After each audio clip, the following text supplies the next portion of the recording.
Brahma Vishnu Mahesh and जय मां पराशक्ति। अगर आप मांस खाते हैं या फिर मांस का सेवन करते हैं, भले ही आप किसी भी पशु पक्षी का मांस खाते हैं या खाते थे, लेकिन आपको ये जान के हैरानी होगी कि जिस भी पशु पक्षी का मांस आज तक आप खाया करते थे या फिर खाया करते हैं, एक्चुअल में हम इंसान किसी भी पशु पक्षी का मांस नहीं खाते हैं। हम अपना ही यानी कि खुद का ही मांस खा रहे होते हैं, क्योंकि हम मनुष्यों का जो शरीर है वो इस ब्रह्मांड में जितने छोटे से छोटे और बड़े से बड़े पशु पक्षी या फिर जीव जंतु सर्वाइव करते हैं, उन असंख्य अनंत जीव जंतुओं की चेतनाओं से मिलकर हमारे इस मानव शरीर की रचना की गई है।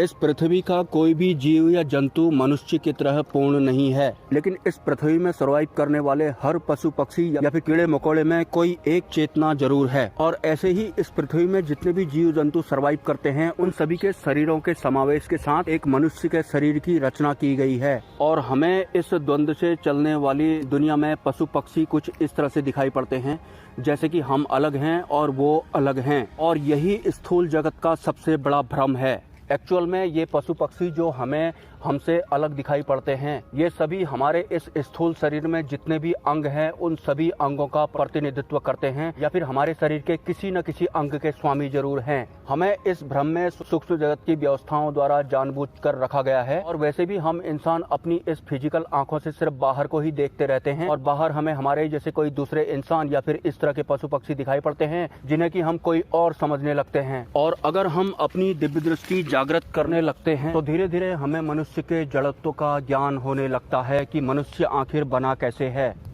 एक्चुअल में दिव्य दृष्टि हम इंसानों में पहले से ही होती है, लेकिन हम अपनी दिव्य दृष्टि से सिर्फ बाहर को ही देख रहे होते हैं, मतलब इस फिजिकल वर्ल्ड को ही अपनी इस स्थूल आंखों से देख रहे होते हैं। और हमारी इन स्थूल आंखों के देखने की एक सीमा है, एक पर्टिकुलर सीमा के बाद हमें हमारी इन स्थूल आंखों से नहीं दिखाई पड़ता है। लेकिन जितना भी हमें हमारी इन फिजिकल आंखों से दिखाई पड़ता है, वो दिखाने का काम भी हमारे सूक्ष्म शरीर में विराजित परम तत्व परमात्मा की सत्ता का होता है। हमें सिर्फ इतना करना होता है कि जिन स्थूल आंखों से आज तक हम बाहर को यानी कि इस फिजिकल वर्ल्ड को देख रहे होते हैं, अपनी उस दृष्टि से हमें अब भीतर को देखने की आदत डाल लेनी पड़ती है। मतलब हमारी स्थूल आंखें तो वैसे भी हमें एक लिमिट में ही दिखाती है, लेकिन अगर हम अपनी इस दृष्टि को भीतर को मोड़ लेते हैं, मतलब अपने ही सूक्ष्म शरीर के तरफ को मोड़ लेते हैं, तो फिर हमारी ये दिव्य दृष्टि यानी कि थर्ड आई लिमिटलेस तरीके से काम करने लगती है। जितना हम अपनी दृष्टि को अपने भीतर की तरफ मोड़ते हैं, मतलब अपने सूक्ष्म शरीर की तरफ मोड़ते हैं, जितना ज्यादा हमारी दृष्टि हमारे सूक्ष्म शरीर के अंदर जाती रहती है, उतना ही ज्यादा वो हमें इस पूरे ब्रह्मांड के रहस्यों के बारे में बताते रहती है, साफ साफ दिखाते रहती है, कई तरह के अनुभवों के द्वारा या फिर कई तरह की अनुभूतियों के द्वारा। हम इंसानों को इस फिजिकल वर्ल्ड की माया ने ऐसा बनाया हुआ है कि हम कभी भी अपने भीतर को देखने ही ना पाएं। आंखें खोलते ही हमें माया रूपी व्यवस्था दिखाई पड़ती है, और इन फिजिकल व्यवस्थाओं का भोग करते करते हम जिंदगी भर इन फिजिकल आंखों से देखने वाले ही रह जाते हैं और इस फिजिकल वर्ल्ड को ही सच मानने लगते हैं। हमें अपनी इस लिमिटेड दिखाने वाली दृष्टि को लिमिटलेस दृष्टि बनाने के लिए अंतर ध्यान करना पड़ता है, मतलब आंखें बंद करके भीतर को झांकना पड़ता है। लेकिन इस फिजिकल वर्ल्ड में सरवाइव करने की वजह से और मानव निर्मित माया के आदि होने की वजह से हमें अंतर ध्यान करने में शुरू में बहुत ज्यादा दिक्कतों का सामना जरूर करना पड़ता है। तो कोशिश करने के बाद जब हम अंतर ध्यान करने लगते हैं और अपनी लिमिटलेस दृष्टि से देखने की कोशिश करते हैं, तो वहाँ हमें सूक्ष्म संसार की कई सारी आज तक ना दिखाई देने वाली सूक्ष्म शक्तियाँ, जैसे कि भूत प्रेत यक्ष गंधर्व किन्नर कुबेर नाग अप्सरा यक्षिणी या फिर उच्च स्तरीय देव सत्ताओं के दर्शन भी साफ साफ होने लगते हैं। अगर आप अंतर ध्यान करते हैं, मंत्र जप करते हैं, नाम जप करते हैं, तो आपको एक सवाल का जवाब जिस दिन मिल गया, तो उस दिन आप ये समझ लेना कि आपको किसी भी वीडियो के नीचे किसी भी तरह के सवाल करने की जरूरत नहीं पड़ेगी। और वो जवाब हमें मिलता है अंतर ध्यान करने के बाद, और सवाल होता है मैं हूँ कौन। जिस दिन आपको अंतर ध्यान में मैं कौन हूँ का आंसर मिल जाता है, उस दिन के बाद आप किसी भी निम्न स्तरीय या फिर उच्च स्तरीय साधु संत के चैनल पर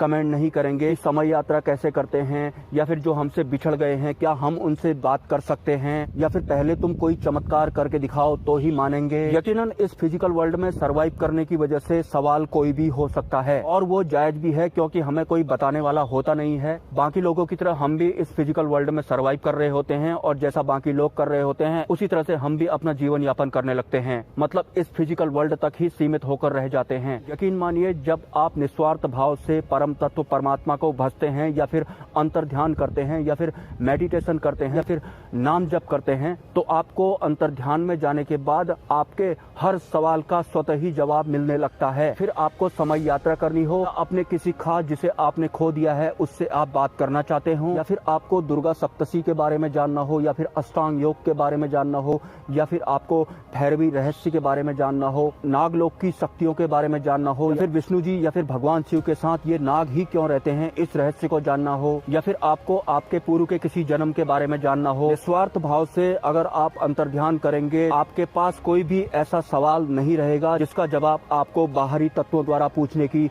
जरूरत पड़ती है। निस्वार्थ भाव मतलब अगर आप सूक्ष्म जगत में एंट्री कर रहे हैं तो यकीनन आपको वहां पर समर्पण करना होगा कि आज तक मैं जो भी थाया हूँ, आगे को अब आपके हाथ में है। आप जो भी करेंगे वो अच्छा ही करेंगे, या फिर कुछ बुरा भी होने वाला होगा तो वो भी मेरे अच्छे के लिए ही होगा, और यही होता भी है। वैसे आपको एक सच बात बताऊं तो आज तक जितने भी लोगों ने कैलाश पर्वत में चढ़ाई करने की कोशिश की, या तो उनके फिजिकल शरीर का पतन हो गया या फिर वो डर के मारे वापस आ गए, क्योंकि इस फिजिकल वर्ल्ड में एक कर्ता की भूमिका निभाने के बाद वो कैलाश पर्वत भी इस मनसा को लेकर जाते हैं या जाते थे। इतने लोग तो वहां जाकर असफल हो गए, लेकिन मैं तो जानकर ही रहूंगा कि वहां पर भगवान शिव हैं या नहीं है। कैलाश पर्वत में अगर आपको जाना है तो समर्पण भाव के साथ जाइए कि भोले बाबा मैं आपके स्थान पे आ रहा हूँ, अगर मैं नहीं रहा तो भी मैं आपके पास ही आऊंगा, और अगर मैं सरवाइव कर लिया तो भी तो आप मेरे पास ही होते हैं। और जो लोग इस समर्पण भाव के साथ कैलाश पर्वत में जाते हैं वो मृत्यु के बाद शिवलोक में ही सरवाइव करते हैं। मतलब वो बाकी इंसानों की तरफ प्रेत योनि में नहीं चले जाते हैं, वो डायरेक्ट शिवलोक में जाते हैं और वहाँ सरवाइव